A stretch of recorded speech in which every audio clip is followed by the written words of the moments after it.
नमस्कार दोस्तों, आप सभी का स्वागत है डीके जनरल स्टडीज़ में। दोस्तों, बैक टू बैक 2 वैकेंसियाँ निकली हैं एसएससी में। एक आपका मल्टीटास्किंग 10वीं लेवल का, उसका भी वीडियो मैं अपलोड कर चुका हूँ। दूसरी है यहाँ पर सीजीएल, जो कि ग्रेजुएट लेवल का ये वैकेंसी है। इसमें लगभग 17,000 पदों पर भर्ती विज्ञापन जारी हुआ है और इससे पहले लगभग 8,000 पदों के लिए भर्ती विज्ञापन जारी हुआ था। तो दोनों में आप ज़रूर फॉर्म भरिए, जो भी योग्यता रखते हैं। योग्यता मिनिमम इसमें है, कोई दिक्कत की बात नहीं है। और बाकी जो डिटेल है आपको मैं बताऊंगा। चैनल में पहली बार आए, चैनल को सब्सक्राइब जरूर कर लीजिए। साथ ही साथ बेल घंटी के जो ऑल बटन उसको भी प्रेस कर लें, ताकि जब भी कोई वीडियो आए उसका नोटिफिकेशन आप तक अवश्य पहुँचे। और टेलीग्राम ग्रुप का लिंक नीचे दिया हुआ है। साथ ही साथ अगर लिंक में नहीं जाना चाहते तो डीके जनरल स्टडी सर्च करेंगे आप ग्रुप में, तो आपको ग्रुप मिल जाएगा, वहाँ से ज्वाइन हो सकते हैं। सारी जानकारियाँ वहाँ पर, जितने भी आपकी जॉब की जानकारियाँ हैं उस चैनल पर, उस ग्रुप पर आपको दी जाती है। तो ये कंबाइंड ग्रेजुएट लेवल का एग्ज़ाम है। कहाँ कहाँ यहाँ पर पोस्ट निकली हुई है, क्या सिलेबस रहेगा, सारी डिटेल आपको मैं बताऊंगा। वीडियो थोड़ा सा लंबा हो सकता है, बट आप वीडियो ज़रूर देखिएगा, तभी आपको जानकारी हो सकती है। आपको ऑनलाइन फॉर्म भरने की जो तिथि है 24/6/2024 से, मतलब जून से स्टार्ट हो चुकी है, जो कि 24 जुलाई तक रहेगा। 1 महीने का समय दिया गया है। लास्ट डेट आपका रिसीव का रहेगा 24/7/2024 रहेगा 11 बजे तक। और लास्ट डेट एंड टाइमिंग रहेगा ऑनलाइन पेमेंट का 25/7 तक आपका रहेगा। मान लो आपसे कोई गलती हो जाती है तो डेट ऑफ विंडो करेक्शन का यहाँ पर डेट दिया हुआ है, जो कि 10/8 से 11/8 तक 2 दिनों का आपका समय रहेगा। और उसके बाद है यहाँ पर टेंटेटिव जो यहाँ पर कैंडल है टायर 1, और यहाँ पर कंप्यूटर बेसिस एग्ज़ाम सितंबर-अक्टूबर में होगा, लगभग 3 महीने का समय है। और यहाँ पर टेंटेटिव जो टायर 2 का कंप्यूटर बेसिस एग्ज़ाम है, प्री और मेंस मान कर चले दिसंबर 2024 में। तो दोनों का यहाँ पर एग्ज़ाम का डेट पहले से क्लियर है, तो आप अभी से तैयारी में जुट जाइए। तो चलिए मैं पूरा आपको, और डिटेल है यहाँ पर देख सकते हैं। डिटेल जो रहेगा, सबसे पहले पे लेवल 7 का 44,900 से यहाँ पर लगभग 4243 ग्रेड पे में आपका रहेगा।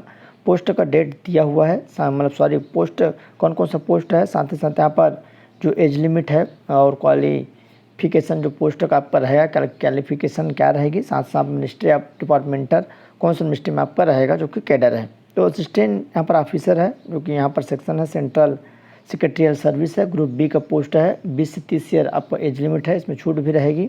असिस्टेंट ऑफिसर यहाँ तक आपका देखने को मिल जाएगा। सभी अलग अलग डिपार्टमेंट में आपको है। और एज यहाँ पर 30 वर्ष तक है, 18 से 30, किसी का 20 से 30, सभी का अलग अलग है। तो जिसमें भी आपको फॉर्म भरना है भर सकते हैं, कोई दिक्कत की बात नहीं है। यहाँ पर सब ग्रुप बी का पोस्ट है। उसके बाद लेवल 6 है, जिसमें भी ग्रुप बी का असिस्टेंट सेक्शन ऑफिसर है। अदर मिनिस्ट्री डिपार्टमेंट है। CBIC यहाँ पर एग्जीक्यूटिव जो असिस्टेंट है, रिसर्च असिस्टेंट है। ग्रुप बी का सभी यहाँ पर पोस्ट है। लेवल 5 का है 29,200 से। तो यहाँ पर देख सकते हैं 2800 ग्रेड पे में लगभग। ऑडिटर का पोस्ट है, ऑडिटर है, अकाउंटेंट है। और ऑफिसर अंडर CNAG के उसमें। और ग्रुप सी का पोस्ट है 28 से 27 ईयर, इसमें डेट है, सॉरी, आपका जितने भी एज लिमिट है 28 से 27 ईयर तक। और उसमें आपका छूट रहता है ST/SC को 5 वर्ष की और OBC को 3 वर्ष की छूट रहेगी। तो छूट मिलाकर आप इसमें 3 वर्ष जोड़ सकते हैं। जो वैकेंसी है, कितने वैकेंसी टोटल, तो टेंटेटिव यहाँ पर वैकेंसी दे सकते हैं। देयर आर अप्रॉक्स 17,727 वैकेंसी है। और इतने के लिए आपको यहाँ पर एग्ज़ाम एक साथ कंबाइंड निकला हुआ है। और अपने जो योग्यता उसके हिसाब से आप पेपर दिला। तो चलिए, यहाँ पर जो पूरे इंडिया के कोई भी स्टेट वाले इसमें फॉर्म भर सकते हैं। भारतीय नागरिकता आपके पास होनी चाहिए। एज लिमिट है 1/8/2024 की स्थिति में। तो यहाँ पर सभी का अलग अलग एज दिया हुआ, जो ऊपर में दे दिया गया है। For the post of which age limit यहाँ पर दे सकते हैं 18 से 27। और उसके बाद for the post of which age limit 20 से 30 वर्ष, ऐसा सभी का दिया हुआ है। तो यहाँ पर आप देख सकते हैं ST/SC को 5 वर्ष की छूट, OBC को 3, PWD अनरिजर्व 10, PWD OBC 13 इत्यादि। तो यहाँ पर सभी छूट आपको दे दी गई है। जिस भी कैटेगरी से आप आते हैं आप अपना छूट देख सकते हैं, अगर आपका डेट जो एज है, एज लिमिट है, निकल गया होगा तो। चलिए यहाँ पर देख लेते हैं जो बाकी डिटेल्स है, ये आपकी जो योग्यता क्या रहेगी। तो यहाँ पर चलिए देखते हैं, सभी का अलग अलग दिया हुआ है जो कि योग्यता है। और इसका जो डेट तो यहाँ पर दे सकते हैं। जो असिस्टेंट एजुकेशन क्वालिफिकेशन आपका 1/8/2024 की स्थिति में junior statistician officer bachelor degree in subject यहाँ पर दिया हुआ है कोई भी यूनिवर्सिटी से, आपका लास्ट 60% मार्क्स के साथ, और मार्क इन यहाँ पर दे सकते हैं मैथमेटिक्स 12वीं स्टैंडर्ड का होना चाहिए जूनियर यहाँ पर ऑफिसर के लिए।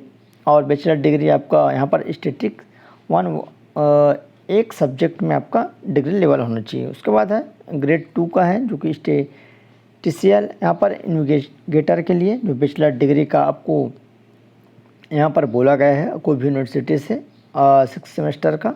उसके बाद रिसर्च है असिस्टेंट नेशनल ह्यूमन राइट का, यहाँ पर देख सकते हैं असिस्टेंट जो क्वालिफिकेशन है बैचलर डिग्री कोई भी यूनिवर्सिटी से यहाँ पर आपके पास होना चाहिए। उसके बाद है ऑल अदर पोस्ट है, तो bachelor degree of recognition university, जितने भी पोस्ट है केवल एक पोस्ट को छोड़कर यहाँ पर बाकी सभी पोस्ट केवल यहाँ पर स्नातक बेस से रखा गया है। तो आप कोई भी सब्जेक्ट में स्नातक हो तो इसमें फॉर्म डाल सकते हैं। यहाँ पर दिया हुआ है सारी यूनिवर्सिटियों का कौन कौन सी यूनिवर्सिटी से, और आपका 1/8/2024 की स्थिति में आपको पास आउट होना अनिवार्य है। कैसे अप्लाई करना, आपको ऑनलाइन अप्लाई करना, आपसे फॉर्म भरते नहीं बनता तो आप निश्चित ही कंप्यूटर सेंटर से जाकर भरा सकते हैं, और उसमें आपको गलती करने की गुंजाइश कम रहेगी। तो आप अच्छे से फॉर्म भरते समय भी ध्यान रखिएगा। एप्लीकेशन फ़ीस ओनली 100 रुपये रहता है अदर अभ्यर्थियों के लिए, ओबीसी और जनरल के लिए। बाकी सभी के लिए यहाँ पर छूट रहेगी। तो यहाँ पर आप देख सकते हैं वो भी एक प्लस पॉइंट है, कोई दिक्कत की बात नहीं। करेक्शन का विंडो 10/8 से 11/8 तक रहेगा। और इसका चलिए जो सिलेबस है, सेंटर क्या रहेगा, सेंटर सभी जिलों में आपका रहेगा, सभी स्टेट में रहेगा, जो जितने भी बड़े बड़े शहर हैं। तो यहाँ पर देख सकते हैं आपका central region Bihar and Uttar Pradesh के लिए, और उसके बाद है आपका अंडमान निकोबार, आइसलैंड, झारखंड, उड़ीसा, सिक्किम, वेस्ट बंगाल के लिए, कर्नाटक के लिए, मध्य प्रदेश, छत्तीसगढ़ के लिए। तो यहाँ पर बिलासपुर, रायपुर और दुर्ग, भिलाई आपको देखने को मिल जाएगा। तो छत्तीसगढ़ वासियों के लिए वहाँ पर 3 जगह सेंटर है, तो तीनों में से आपको कहीं ना कहीं सेंटर आपको मिल जाएगा। 2 चरणों में एग्ज़ाम होगा, कंप्यूटर बेस्ड एग्ज़ाम रहेगा। पहला टायर 1 है, टायर 2 है। तो यहाँ पर चलिए देख लेते हैं क्या क्या कंडीशन है। Marks score and candidate computer basis exam, तो यहाँ पर मल्टीपल शिफ्ट में आपको एग्ज़ाम देना रहेगा। तो अलग अलग शिफ्ट में आपका एग्ज़ाम रहता है, तो सिलेबस क्या रहेगी उसको भी चलिए देख लेते हैं। तो यहाँ पर देख सकते हैं स्कीम जो है, पहला टायर 1 एग्ज़ाम का जनरल इंटेलिजेंस एंड रीजनिंग। सबसे पहले रीजनिंग के 25 प्रश्न 50 अंकों का, 2 मार्क्स रहेंगे। सामान्य ज्ञान के यहाँ पर 25 प्रश्न 50 अंकों का। उसके बाद यहाँ पर गणित के 25 प्रश्न 50 अंकों का। इंग्लिश का यहाँ पर 25 प्रश्न 50 अंकों का। टोटल आपका यहाँ पर 100 प्रश्न रहेंगे और 200 अंकों का 1 घंटे का समय आपको दिया जाएगा, और 1 घंटे 20 मिनट अदर जो भी अभ्यर्थी जो दिव्यांग है उसके लिए। तो यहाँ पर देख सकते हैं 60 मिनट का आपका लगभग समय दिया जाएगा, और इतने मिनट में आपको लगभग यहाँ पर 100 क्वेश्चन सॉल्व करनी है। उसके बाद यहाँ से देख सकते हैं टायर 1 यहाँ पर कंसिस्ट ऑब्जेक्टिव टाइप रहेगा, multiple choice. The question will be set both out English and Hindi, expected of English को मान्य किया जाएगा। यहाँ पर there will be negative marking 0.50, तो यहाँ पर 150 आप देख सकते हैं माइनस मार्किंग रहेगा। और उसके बाद टायर 2 का एग्ज़ाम है, जिसमें पेपर 1 रहेगा, अलग अलग पेपर है, जिसमें सेक्शन 1 है, सेक्शन 1 यहाँ पर सेक्शन 2 है, तो जो कि सेक्शन 1 है मॉड्यूल।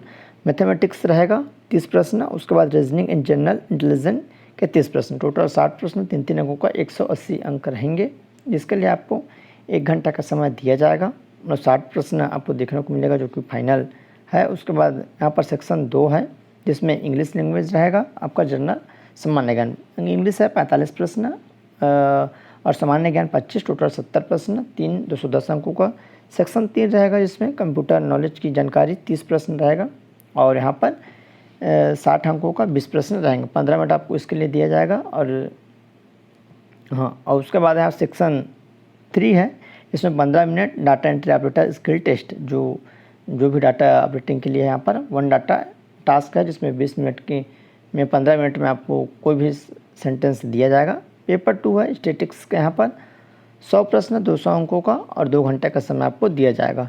तो ये जानकारी है। Tyre 2 will be include counting of paper 1 paper 2 separate shift है। तो यहाँ पर देख सकते हैं दोनों चीज़ दिया हुआ है।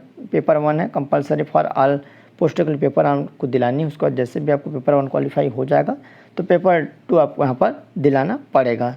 तो सभी है अलग अलग सेक्शन के हिसाब से, जिसमें मैथमेटिक्स है, रीजनिंग जनरल नॉलेज, इंग्लिश है, सामान्य ज्ञान, रीजनिंग, गणित और रीजनिंग ये आपको, और कंप्यूटर 5 चीज़ आपको पढ़नी है, 5 सब्जेक्ट जिसमें डाटा एंट्री ऑपरेटर टेस्ट भी आपको यहाँ पर देनी है अगर आपका निकल जाता है तो। अब अभी से तैयारी करते रहिए, कोई इसमें ख़ास नहीं है। अगर आप कंटिन्यू तैयारी करते रहेंगे, यहाँ पर पोस्ट ज़्यादा है, यहाँ पर लगने की संभावना ज़्यादा रहेगी। यहाँ पर सभी का सिलेबस आपको दे दिए गए हैं, टायर 1 है, टायर 2 का क्या क्या इसमें पूछा जाएगा, सारे सिलेबस, सारी जानकारियाँ, ग्रामर है, इंग्लिश का और रीजनिंग है, गणित है, पूरा आपको पढ़ना है। सामान्य ज्ञान भी आपको पूरा पढ़ना है। कुछ भी डाउट्स है तो आप नीचे कमेंट कर सकते हो। उसका PDF आपको टेलीग्राम ग्रुप में मिल जाएगा, वहाँ से डाउनलोड कर और आप अच्छे से बारीकी से पढ़ सकते हैं।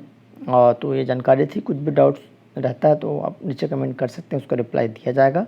और सभी रेगुलर भर्तियां हैं, अलग अलग पेमेंट है, अच्छी खासी पेमेंट है, 60 से 70 हज़ार रुपये आपको पेमेंट देखने को मिलेगा अलग अलग पोस्ट के हिसाब से। तो सारी पोस्टें आपको नीचे देखने को मिल जाएगा। तो चलिए दोस्तों, ये जानकारी थी। चैनल में पहली बार आए, चैनल को सब्सक्राइब कर लीजिए। कुछ भी डाउट्स हो तो आप नीचे कमेंट कर सकते हैं। चलिए दोस्तों, धन्यवाद।